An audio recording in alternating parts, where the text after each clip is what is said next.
Hello, everybody, and welcome to Virtual Trek Con with Sirach Lofton, of course. Hello, hello.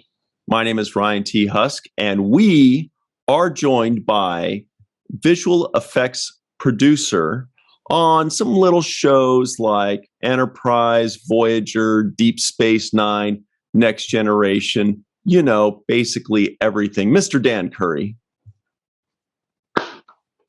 Oh, good morning. Or Round of afternoon. applause. I could have kept going. Also, Chuck, Cult, Crisis, Moonlight. I mean, it goes on forever. This is amazing. You've got an amazingly extensive resume, Dan. No, thank you. Yeah, 118 features. Wow. Wow.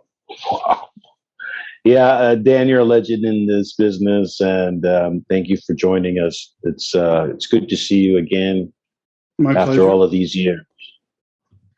Okay, so Dan, can we just get into it? Before we hit record, you were telling us all this awesome stuff, and I don't want to waste any time not talking about all this great stuff.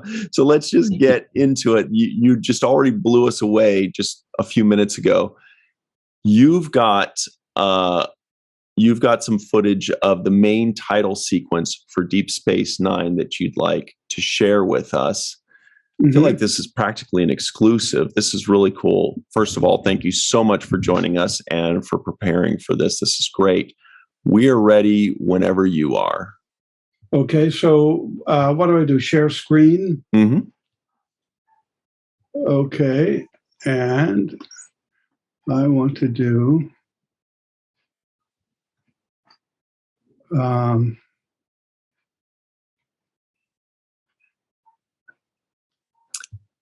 This is what visual effects producers do, is create main title sequences, all kinds of visual effects things too. I want to talk a bit more too about the gamut of everything that you do as a visual effects producer. Also, you didn't just do VFX as we know it, but also art. Like you created, helped create the Batleth, the Mechleth, right? Klingon weapons, things like that.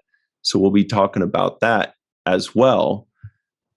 It's just unbelievable. Oh, and while you're doing that, we've got a few seconds here to show this off. Would you look at this giant thing? I'm trying to find The Artistry of Dan Curry. This is Dan Curry's book, everybody. And there's just so much good stuff in it. And look how giant and thick this is. This is how much work this guy has put in. Wow. For example, look at all these things.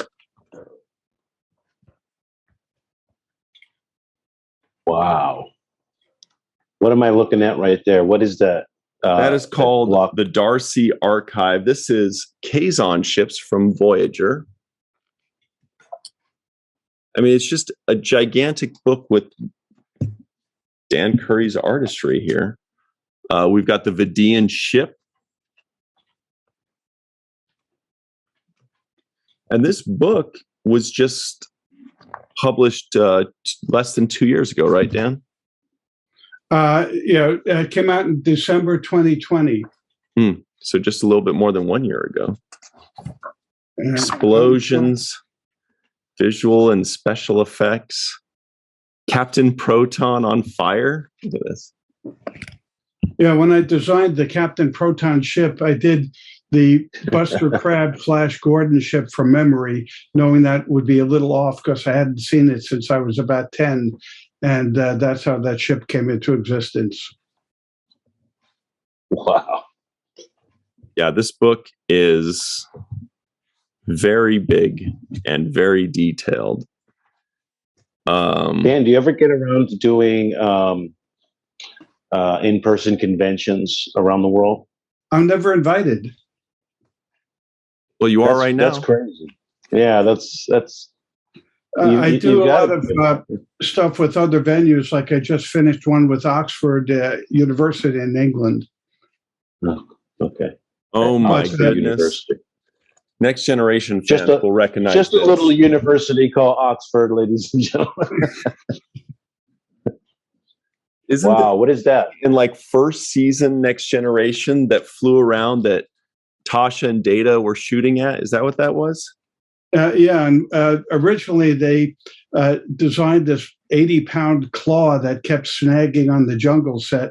So at the last minute, the producers came to me and said, come up with something. So I took a plastic Easter egg, a shampoo bottle, and a legs pantyhose container and airbrushed and made that robot. And instead of doing motion control, having done Tai Chi for years, I did all the motion by hand, and everybody thought I was nuts till they saw it. Yeah, I wanted to ask you about that too. Because I heard about your martial arts prowess and how that really had a lot to do with the whole Klingon fighting style. I just maybe can get into a little bit of that. Yeah, what happened is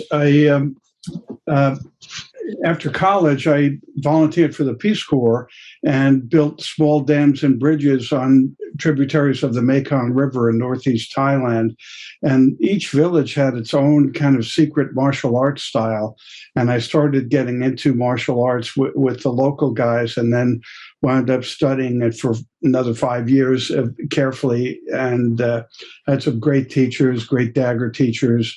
And so when an episode of Next Generation came along where Worf was to inherit some bladed weapon, what happened was the art department sent down something that looked like a pirate's cutlass, and I'd been imagining a weapon for years, but I had no reason to make one, and I made one out of foam core and said we should do something for the Klingons that's unique but ergonomically sound, not kind of a fake movie weapon.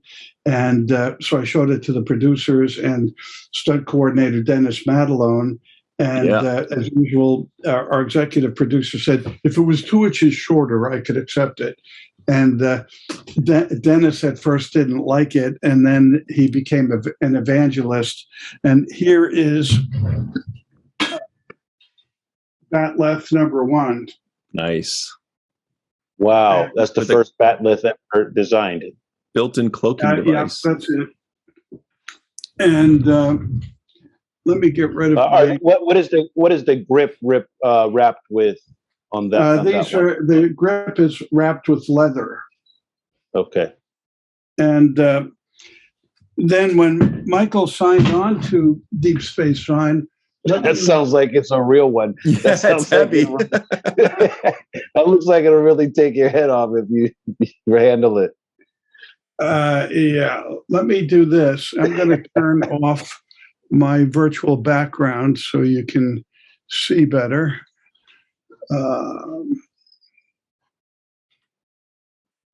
Okay, so here's my disgustingly busy office here. So this will, it's a little easier than compositing. So here it is. And when Michael signed on to Deep Space Nine, I got this funny phone call, Daniel, I need a new weapon. And he explained he wanted something small enough that he could hide behind his back, but effective enough that it could take on a batleth. Wait, and that call came from Michael Dorn, actually, not one of the writers? No, from Michael himself. Wow, that's so cool. We're good friends. At any rate, so Michael came over to my house, and I showed him a collection of weapons I brought back from Asia. So I showed him this, which is I obtained this in Western Nepal, and this is a Nepalese Kora sword, and it's designed to be, unlike Western sabers, which are curved upwards, this is curved down, which can lop off an opponent's appendage wherever you might strike. And so I showed that to Michael, and I said, why don't we use the tip of that? And so we spent a little time fooling around with shapes, and this is the very first mechlith made out of cardboard. reinforced with popsicle sticks. And we went out in my backyard and fooled around with it and had a batleth and a mechleth and this mechleth and some spears. And we fooled around with it. And I wanted something you could use backhand. And so that when you block an opponent's weapon, his weapon will glide off and away from you. And you can throw it like a hatchet. You can use it forehand, backhand, and then each surface is a cutting surface. So if you're very close to your opponent, you can do serious damage with the back ends. So that was the original one. And then here's a metal one.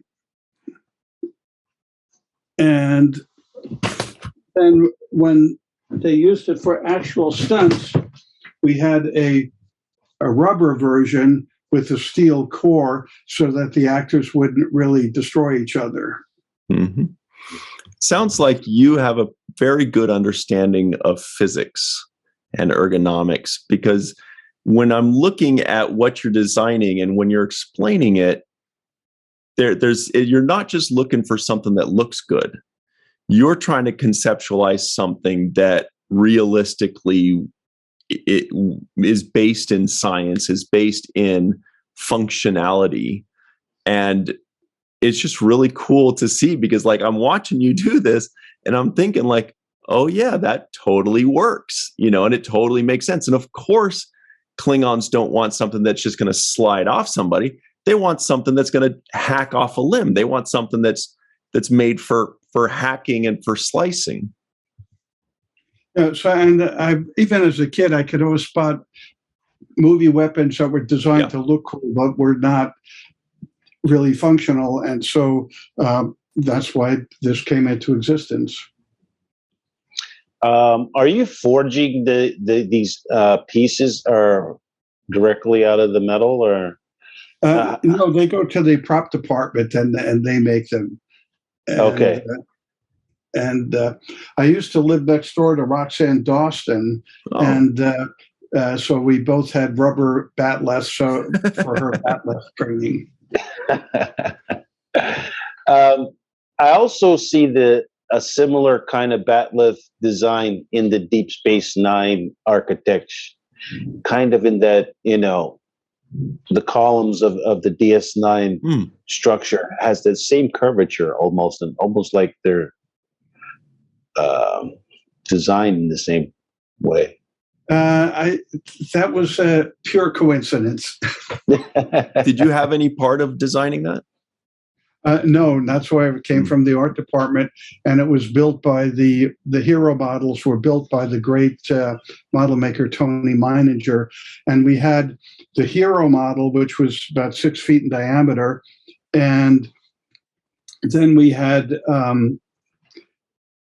a half model without the center, so that when we're inside looking out the window, you would see the layers of the rings of the station beyond you. So that we used the half model for those shots. Wow. So when Michael Dorn, I'm still kind of obsessed with this. When Michael Dorn saw what you had come up with the mechleth, was he immediately sold on it, or did you have to kind of explain how you came up with it and why, and then he kind of came around to it? Well, he was with me, and so we collaborated and did it together. Wow. And it was approved by the producers with no changes whatsoever. Oh. And the batleth, the Navy Department of Research actually sent somebody to talk to me about bladed weapon ergonomics, and the Korean Martial Arts Association approved it as the first new weapon in the last 200 years that had practical value. What? Yeah. Really? That's so cool. You're like actually officially recognized then. Well, I guess you could say that. Yeah. you did. I think it's That's interesting amazing. too that Michael Dorn would actually like request this kind of thing, because I don't recall anybody else that I can think of that like asking for a prop or something to that degree. That's pretty interesting that the idea of it kind of was born out of this conversation between the two of you. Yeah. Did Armin actually say, I want like a whip that has a laser coming out? How many different ways can I kill someone with one weapon? And when I come up with those, that's a Klingon weapon. Yeah, well, even a bottle cap could do the job if you know how to use it. Yeah, don't mess with Dan, guys. If you ever run into him on the streets, you might think that this gray-haired guy is, somebody you can mess with, and then you might have too many problems on your hand. He's clearly knows what he's doing when it comes to weaponry and martial arts, and I think it's amazing, Dan, that your mind is so brilliant and that you're able to come up with so many really original things. A lot of the blades and swords haven't changed much over years. It takes, you have different. Obviously, you've studied this kind of thing, so you've seen those kinds of changes between areas, different regions having different kinds of blades and different forgings of different kinds of steel to make them more solid and more battle worthy. Yeah, I had a great dagger teacher in Laos who used to take us down to the market, and he had a friend who had a restaurant, and we'd go down with the weapons and cut up the sides of beef so that we'd get a feel for how a blade moves through meat without snagging. Sirach, when you were saying your mind is so, I was like, say sharp, but it's okay. Brilliant works too. Really, wow. So that's really cool. So Dan, are you trained in martial arts? Yeah, actually, I am. Seems that way. Yeah. What have you taken? Well, I studied originally in Thai villages, and each village had its own master, and it was like something that for generations they kept. Then I got to study with a sword teacher in Bangkok named Tang Chan. Got to learn with a dagger teacher in Laos, and I got to study Taekwondo with a guy rated number 5 in Korea, and I studied with him for years and got a black belt in Taekwondo. Wow. But most of the stuff that I studied was with, unlike the schools here, they're very small, just a few students. And my dagger teacher in Laos was so serious about his subject area that he said, when I got to a certain level, he said, you'll have to accept the fact that if I judge that you've misused what I'm teaching you, I will kill you. Nice. But then wouldn't he be misusing it? What? Oh, who knows? It was his prerogative. Maybe you're right. I trusted him implicitly. Yeah, that's his prerogative. Wow. Okay, wow. You've dropped a lot of cool stuff so far. We did get sidetracked though, because when you start talking weapons with Sirach and myself, we get very excited. But were we able to pull up the main title sequence for Deep Space Nine? Now it's doing something. Hang on, I got the little. Here we go. Let's see what happens. All right, we got it. Very good. Okay. Nice. We see everything. All right, let me go back one slide. Here's the animatic.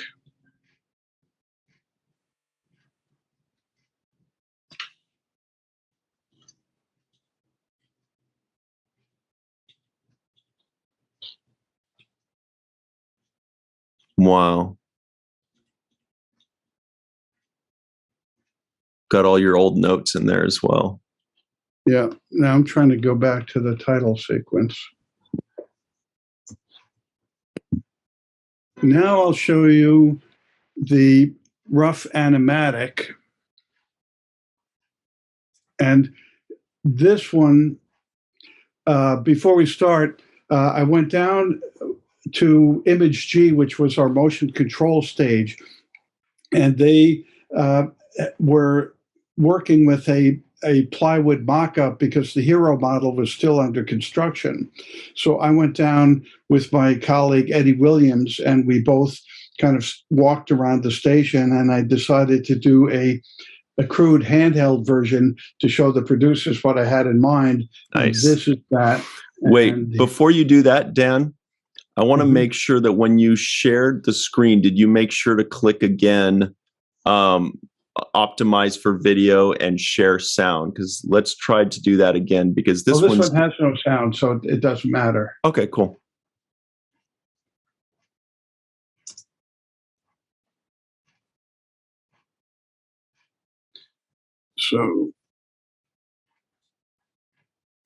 So here I just put a piece of acetate in front of the lens to make a glow. And these are just different clips of the plywood mock-up space station, which we needed to build a rig to move the model around because the model is so big. And then in the edit bed, we just slapped this together, and you can see the crude mock-up. Yeah. And so I did all these camera moves by hand. Really? It's very smooth. Were you using a steady cam? And then you, yeah. 20 years of Tai Chi. So you weren't using a rig, like a steady cam rig? No, handheld, just holding it in my hands. Wow, amazing. Wow. And then you go in and add all the details afterwards? Is that? No, we reshot it when I had approval from the producers on the Image G's motion control rig with the hero model. So this was just to give a general idea of what the sequence would look like. That's amazing. This is a piece of Star Trek history right here. Yeah, this is like before it happened. Yeah, and you recognize these shots, Sirach? And I definitely do, like especially the opening shots. And here's there's the wormhole. Eddie's waving a flag with white tape on it to simulate the wormhole. Wow. And so here, and then after season 3, the original intent of the title sequence was "We're alone out there," and to suggest the remoteness of Deep Space Nine, thus the name. And after a few seasons, Deep Space Nine became the hub of activity. So Dennis McCarthy re-recorded the main title theme to be a little bit more upbeat. And so here are the storyboards I drew to accommodate the sense that it's busier, so you can see more ships docked at the different pylons. And these are just, I probably would devote maybe 2-3 minutes per frame to do these drawings. And here's showing how a docked ship would sweep by the lens.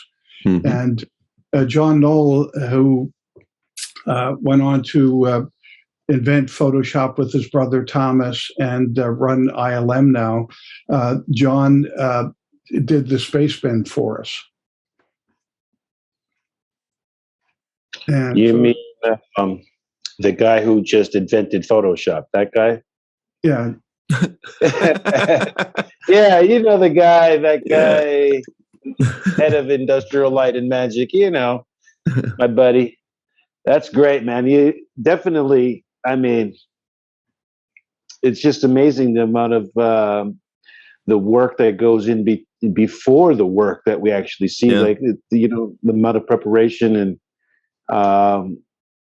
it's crazy. I didn't realize. This is a really crude model of our motion control rig at ImageG, and you can see that the camera runs back and forth on tracks. It could go up and down on the tower, and it could go east-west. So all motion is generated by the movement of the camera, and the model, in this case, the Deep Space Nine, can roll, pitch, and yaw, and that way we only have to light one spot. Where if we had the model move, then you'd have to make a much more elaborate lighting rig. And here's the actual motion control rig at ImageG. And you can see that it's pretty complicated with, by today's standards, Neolithic computers. Mm-hmm. Neolithic. And when we shot models to get the matte pass or its silhouette, which was used to make a hole in the background to put the model in, we originally used white cards, which were problematic because each card would be at a different angle to the lens and have a different density and make pulling an even matte difficult. And so the late Gary Hutzel came up with the idea of using ultraviolet light and orange screen, and it made everything much more even and saved us an immense amount of time. Hang on. Sorry, 1 second. Orange screen, how did that, without getting it too complicated for people like me that would have no idea what you're talking about, what difference did that make and why compared to like blue or green?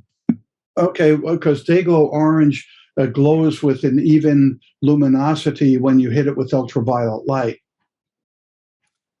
And so it gave us a more perfectly even black and white when we did our final transfers to Hicon.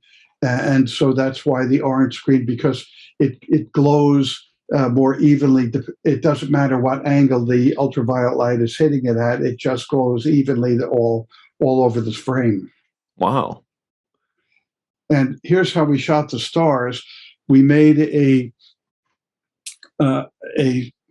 cyclorama of white milk plexiglass and then painted it black inside, and using push pins, Gary Hutzel primarily and a few other guys would go in and just scratch the paint off. And by putting lights on the outside, we would use the same pan tilt information that we used in the model shot, but without the track information. And that's why the stars synced correctly with the camera move of the model. So you weren't poking holes through that, you were just scratching the paint off and the light was creeping through it. Right, because the white plex would make it glow better. If we did holes, then you'd get little beams of light coming through. It wouldn't look as good. Wow, and you curved it for what purpose? So that the camera, when it does pan and tilt, it's got a background. So that way it creates the illusion that you're surrounded by stars in space. But where if it was flat, it would, once you got off axis, the stars would disappear. Mm-hmm. This is brilliant. How big was that star panel, plexiglass panel? It was a 4x8 sheet of plexiglass. That's it, huh? Just enough to basically surround the camera. That's correct. And then we draped black cloth over it so that it would be light proof. So the only light would be the light from the stars.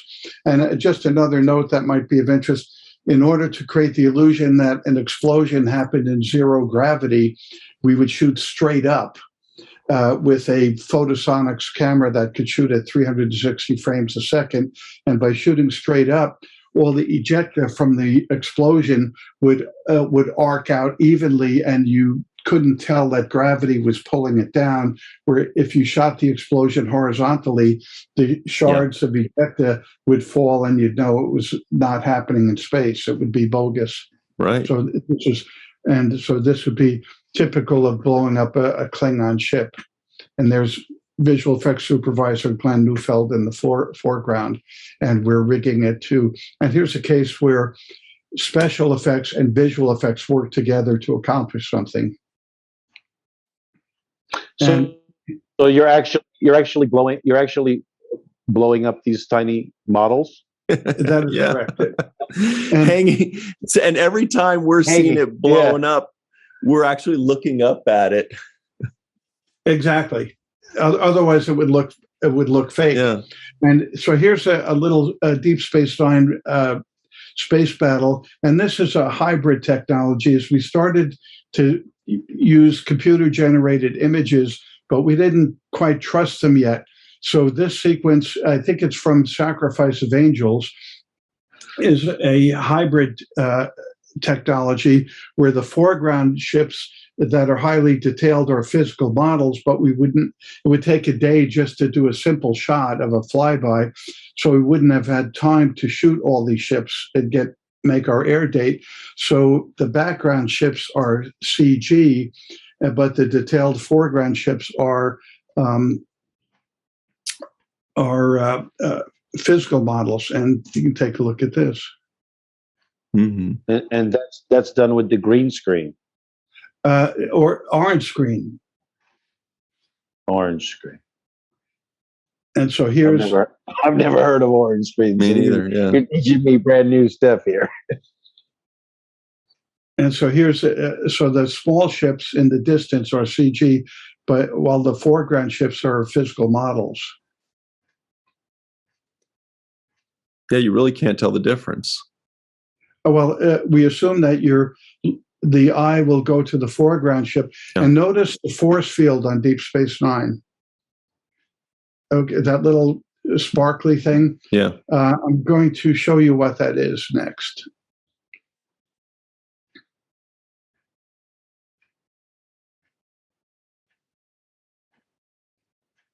And that's it. So we're going to go away. Now, did I disappear? No, we still see your screen. And you see your screen. I can see you with a whole bunch of Emmys over there. Yeah.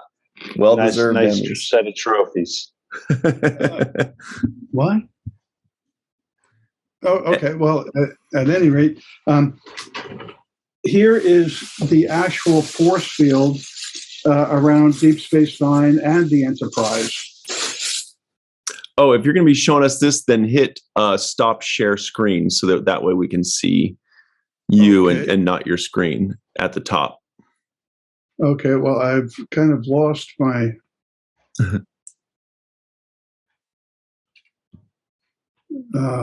God, you're going to have to edit something. There we go. I stopped it. Okay, very good. We see you just fine. Here's the force field around the Enterprise and Deep Space Nine. And what it is, it's a cheerleader's pom-pom. And I was looking for something in a dry goods store, and I happened to see this pom-pom, and I said, well, and I shook it, and I said, that has lots of interesting random light and sparkles. So I set up a mirror at a 45-degree angle, and Gary Hutzel shot it with an old Mitchell camera, and I just shook it overhead.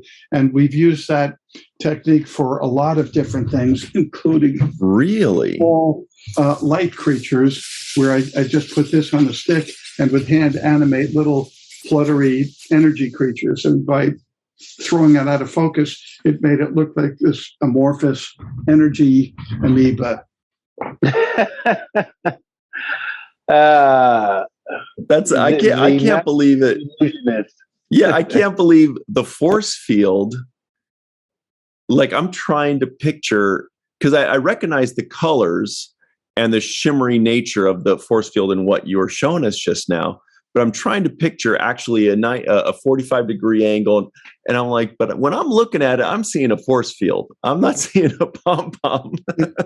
Well, and the fact that we would take the flat frame of the pom-pom and wrap it around a virtual sphere so that it would look like, and for the Enterprise, it was more M&M shaped, that we squeezed it north-south.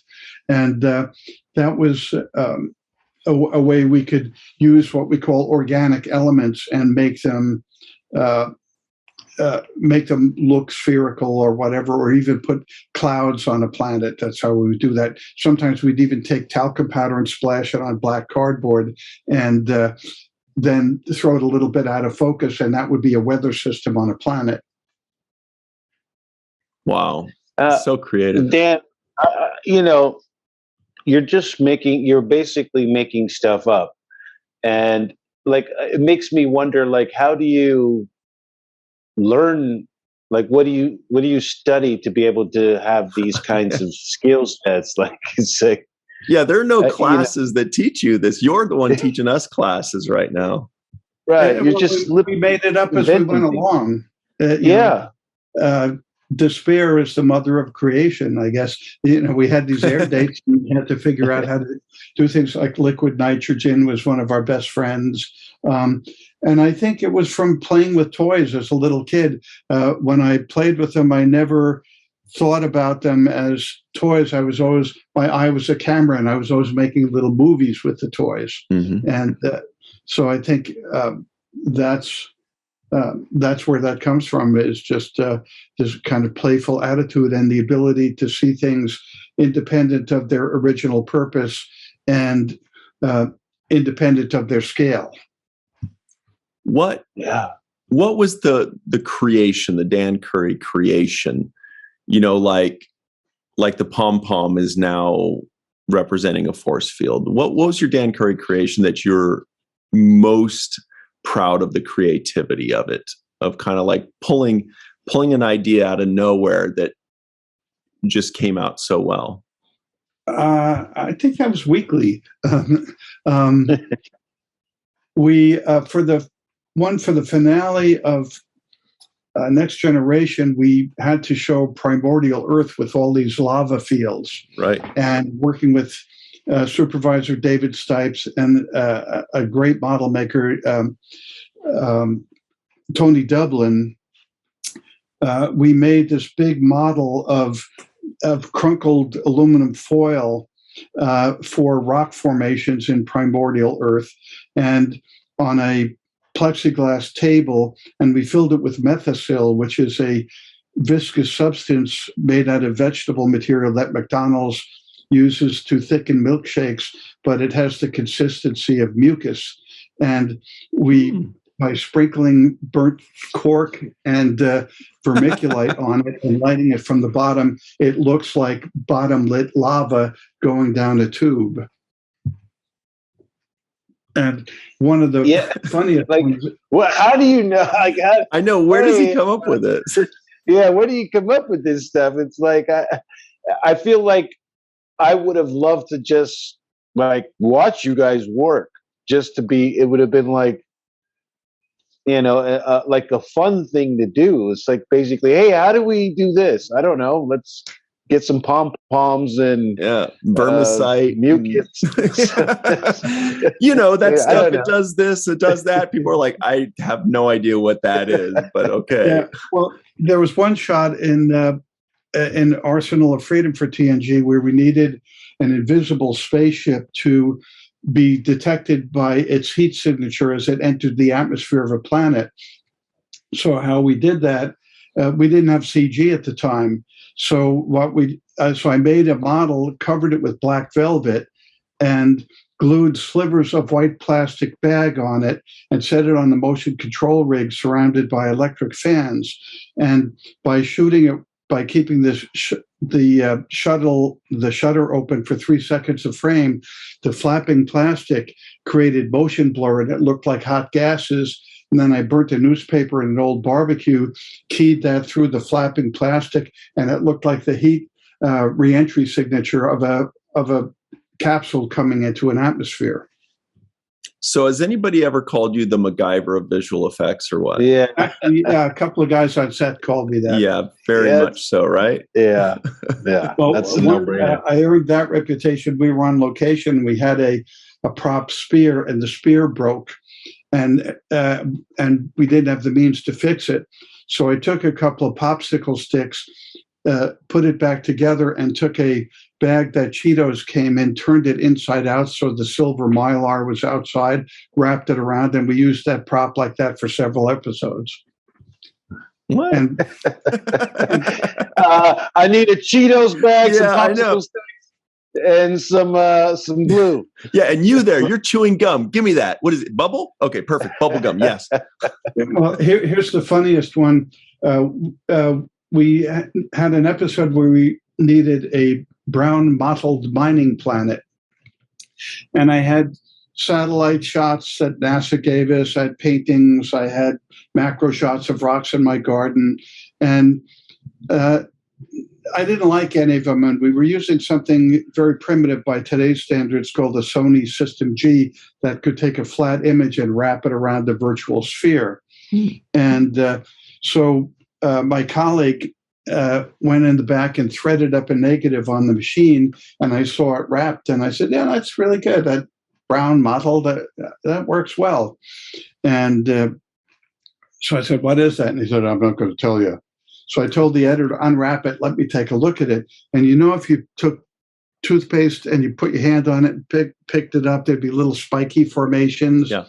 And so I noticed that, and I began to discern kernels of undigested corn and the Nike logo from the sole of a sneaker. And he admitted he was getting out of his car and planted his foot in something that had been Alpo 24 hours earlier. Yeah. And in a desperate attempt to turn a bad situation into good, he took a macro shot of it.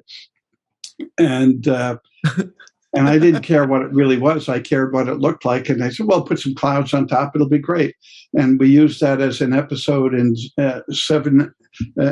as a planet in 7 episodes. We nicknamed it Ficus Canis. Oh, very good. Ficus Canis. Very very Latin. So wait, you're telling me that sometimes corn kernels don't get fully digested? It depends on the gut bacteria in the dog. Right. No. My goodness.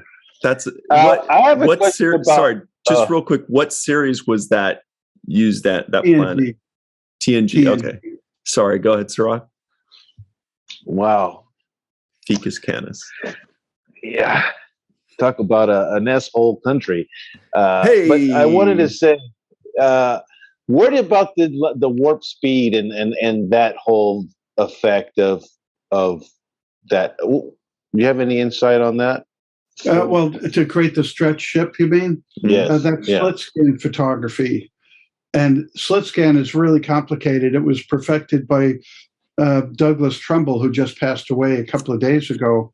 And Doug was famous for 2001, Blade Runner, a couple of little movies like that. And what you do is you put a piece of cardboard in front of the camera lens on a motion controlled tiny motor, and it photographs whatever you're doing through this moving slit, so that if you move the model and the slit at the same time, you can change the proportions of the model depending on how much one moves. And so that was accomplished with slit scan photography, the same as the warp stars were done that way too. Sirach, now I don't know about you, okay, but when we ask Dan a question, I feel like he's so smart and creative that I only understand half of what he's saying. I know he's explaining it perfectly, but I'm still trying to understand the first half of what he said, and he's already finished. I'm like, man, I'm just blown away, Dan, not just by your creativity. I'm sorry, I'm so inarticulate. I'm not explaining it clearly. No, it's the opposite. It's that you have done such a good job with these things that it's basically beyond, personally my comprehension until I've been walked through all of these steps or taken whatever classes you took or 17 years of Tai Chi in Laos. I don't know what it is, but you operate on a level that's just so creative and amazing. It's really impressive. Well, it's just stumbling from one thing to another. Did any one of the shows that you worked on, Star Trek wise, give present any more difficult challenges than the other, or were they all just like, Well, each one had its own personality, and CG became more viable as a technology over the course of time. When we started Next Generation, it was very primitive by the standards we had on Enterprise, which was the first all CG show. Yeah. And Enterprise never had a physical model. Wow. Well, and so the transition was probably the time in which you had to do the most work, I would imagine, because you're having to you're trying to bridge the two. And having to keep up with things. And our biggest enemy was time, because we just had so much to shoot. And we were doing 80-hour weeks sometimes. Like the finale of Deep Space Nine, we had 354 shots to turn around in 3 weeks, including major space battles, huge match shots inside the Bajoran caves. And on a trip to Ireland, I took a lot of photography in Mizzen Head, and they became the cliffs of the Bajoran fire caves. Ooh. And Dan, can you back, because we get it. I don't think we can get all of this. There's too much to cover, Dan. I hope you'd come back and join us. This is like so educational. Here's a Cardassian communicator, and the art department slipped me in as a deceased, crazy, mad scientist. Mad scientist is perfect. How'd they come up with that? No, but Sirach took the words right out of my mouth. We're out of time, and I feel like we've just scratched the surface on all of the questions we have for you. And every time you answer a question, 5 more questions pop in my head about where'd you come up with this? How did this happen? How did that happen? I mean, this is Star Trek history here, Dan, and we're just elated that you came by. Thank you. I feel like we're playing here. This is so much fun. Will you please come back and share more goodies with us sometime? Sure, I'd be happy to do that. And next time I'll talk about using the same sense of ergonomics to design guitars. Guitars. Wow. That's we got to have you back, Dan. There's too much to cover. We got to have you back. Please come back and talk with us some more. It's such a pleasure to talk to somebody who has such a wealth of information and literally pioneered an entire craft. So what an honor, Dan. Well, I'd like to say one thing that's really important, and that is there's no single hero of Star Trek visual effects. It's a team of people, and with a wide range of skill sets. So there's Rob Legato, Gary Hutzel, David Stipes, Glenn Neufeld, Mitch Suskin, the team at Image G, the compositors, the animators. So we probably had sometimes 80 people working on the show. So any awards we got or anything that we accomplished was the result of that many people working collaboratively toward a common goal. Mm-hmm. Also, another thing that's important to mention, and that's absolutely valuable what you did mention, thank you, Dan. This book, okay, can you tell everybody where they can find this new book online? Because I've just had the time of my life looking through this. Well, it's available on Amazon. I think it's $25. Mm-hmm. So you'll laugh, you'll cry, you'll kiss $25 goodbye. Goodbye. Oh, that's good. That's good. Well, what's the title? Right? Yeah, it's called The Artistry of Dan Curry. It should be called The Wizardry of Dan Curry, The Magic of Dan Curry. But it's The Artistry of Dan Curry.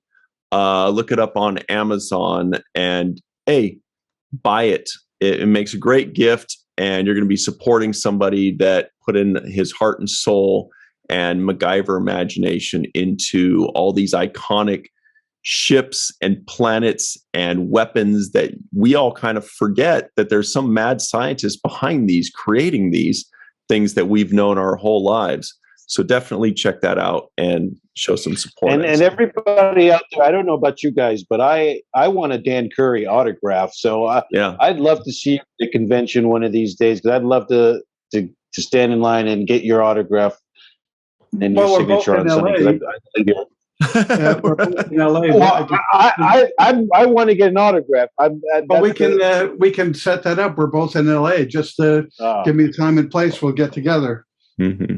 Ryan, you want one too? I can tell. I can see. You can. I want my book autographed. I was already thinking. I was like, Rock might get a ball autographed, but I'm going to get that book autographed. No, Dan, you're a legend, and we all appreciate the work that you put in, because your signature and the fellow people that you mentioned that worked alongside you. Mm-hmm. All of you guys collaboratively brought us so much joy and made everything look so real, and allowed our imagination to wander because of the level of authenticity that you gave us. So thank you so much for all the work you put in. All of you guys here. There's not enough Emmys in the world that can add up to the amount of change and hope and impact that you made in the world. So, it's a pleasure. Well, it's my pleasure, and thank you for having me here. And here's my. Ooh, there it is. Yeah. There it is. Wow. And that's one of my guitars in the background there. Mm-hmm. Wow.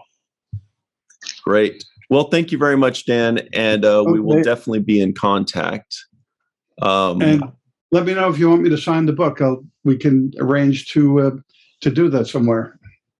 Fantastic. Really appreciate it. Yes. Hey, thanks so much for having me on. It was fun to reminisce about all this stuff. Absolutely. It was. See you again, Sarah. Oh, you too, Dan. Thank you so much for sharing your experience with us and enlightening us about all the work that you put in. Mm-hmm. And everybody at home, go to Amazon right now, get that book, and hey, send out a tweet. Go tweet out, say, "Oh my God, I never realized how awesome Dan Curry is. Check him out right now." Say something, because this is great stuff. We really appreciate you, Dan. We'll see you again soon, we hope. And everybody at home, thank you very much for joining us, and we will see you next time. There it is.